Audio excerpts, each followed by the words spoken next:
15 days to go in the Montana midterm elections till we count the votes. And things are very tight, razor thin. We now have a poll. Up till now, hardly any polls in the Senate race, but today we have our first poll with 15 days to go. The MTN, the Montana Television Network, and the Montana State University poll. This out today showing that Jon Tester, the incumbent, with 46.2% of those surveyed favoring Senator Tester. Matt Rosendale, the Republican, with 43.1%. Rick Breckenridge, the Libertarian, 2.6%. Undecided, 6.5%. I'm joined now by our political crew, Dr. David Parker, the MTN political analyst from Bozeman. David, nice to see you. And Mike Dennison, our chief political reporter from Helena. Gentlemen, you've seen the results. David Parker, tell us about this poll. Over 2,000 respondents to the survey. One of the problems in modern polling is folks are increasingly less likely to pick up the phone. So you see a lot of the response rates in cell phone and landline polls at 2 or 3%, and there's a big concern that that creates a massive response bias. We thought mail polls gave us two advantages.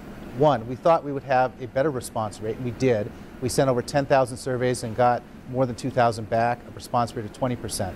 The second thing is we felt that we'd be better able to reach rural Montana and voters in eastern Montana through the mail than through phone and through cell phones.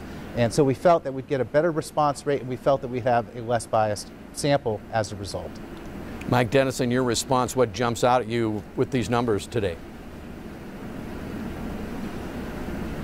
Well, there are a couple of things, and these aren't the only things, of course, but one thing was that women are going for Tester much more than Rosendale. So that comes down to voter turnout, which we've talked about a lot. If women turn out more than usual, that's advantage Tester. Another thing I noticed that I didn't really see in previous polls is that voters 60 and older were leaning toward Tester, and that's an important voting block because that block of voters tends to go out and vote. They're going to be there voting.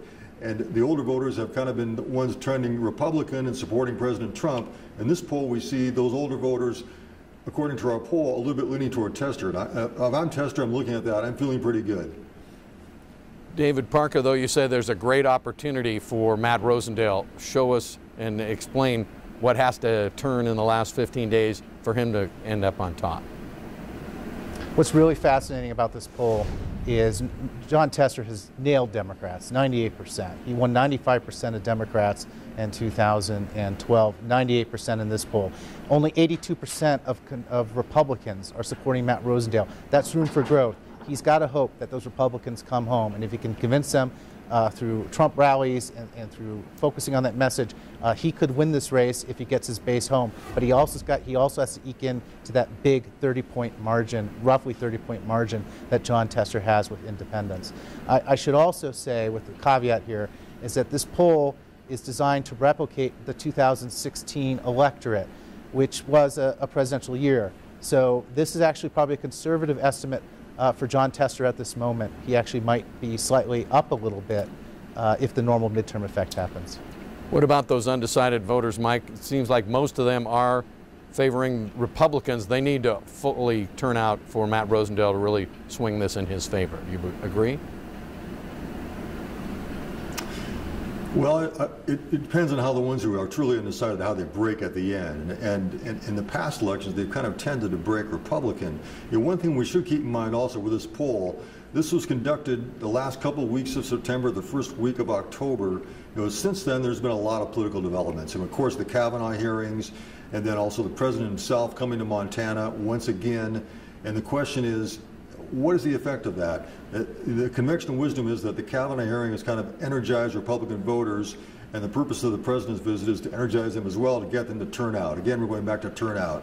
But there's also the possibility that the president coming here and speaking out as much as he have, that could energize Democratic voters as well. He's certainly going to antagonize them. So it's really a question of what is the effect of things that have happened since that poll. Has it tightened up or not? The margin of error on our poll is 2%, so very thin. It's going to have to break positive in both fashions for either of these candidates to win.